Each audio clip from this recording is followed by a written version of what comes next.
Sa Sitio Banawen po, meron po tayong 410 na population and then 100 households po as of now.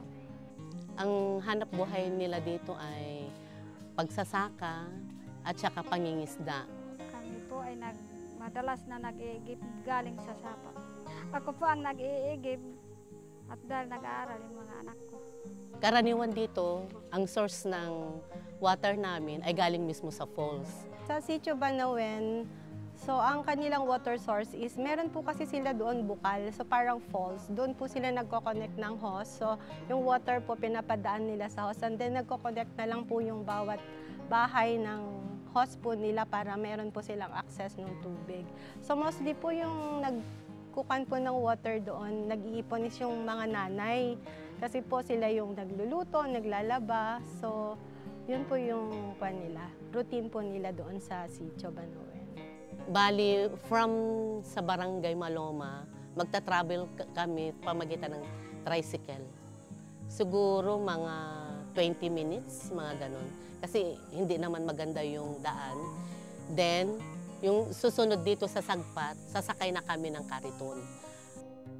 Yung kariton, from Sagpat to Banawen na, umaabot ng 2 o 3 oras.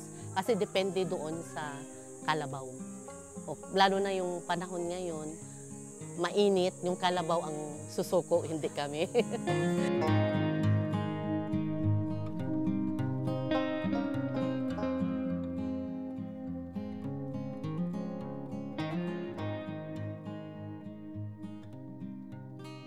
So Columbia Hike Society started as an organization to include other people. It's kind of inclusive. We want everyone to try to join the hike society and explore the mountains, the outdoors.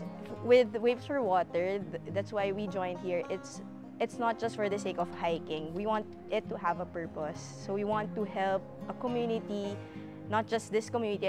Hopefully this won't be the first and last. Like, this will be the first of many communities that we will be helping.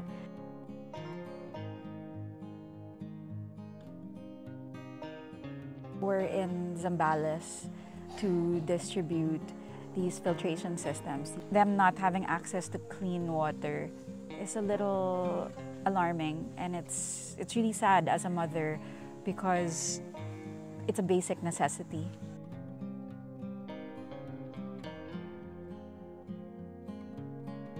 Earlier, we also traveled from the bayan going to the sitio. And I learned that people walk that long to go to places like to their school or access to water.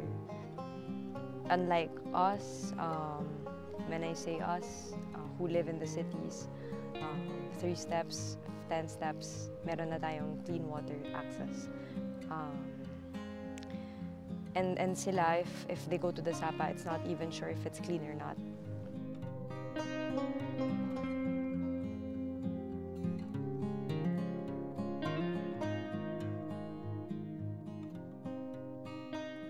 So yeah, this trip actually gave me a different perspective on travel because I love to go on hikes, and every time we hike up the mountain, we bring everything, like our food, our water, and like for us it's fun, and because we don't do it every day, it's like once a month, and then we do it with friends. But when we visited the community, it was their reality, it was their everyday. So imagine bringing up your water every day to your house, walking how many steps, going up the mountains.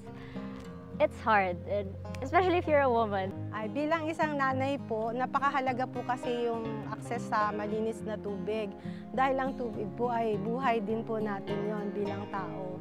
So, pag malinis po yung tubig natin, makakaiwas po tayo sa mga sakit po na katulad ng diarrhea, ng mga gastroenteritis, mga ganun. Sa totoo lang,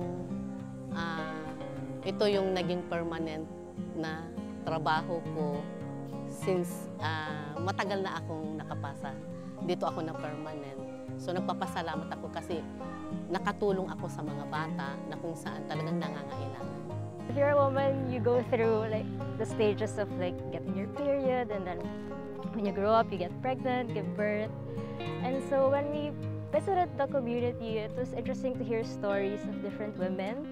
And as a first-time mom, I was so inspired to like meet strong and hardworking moms.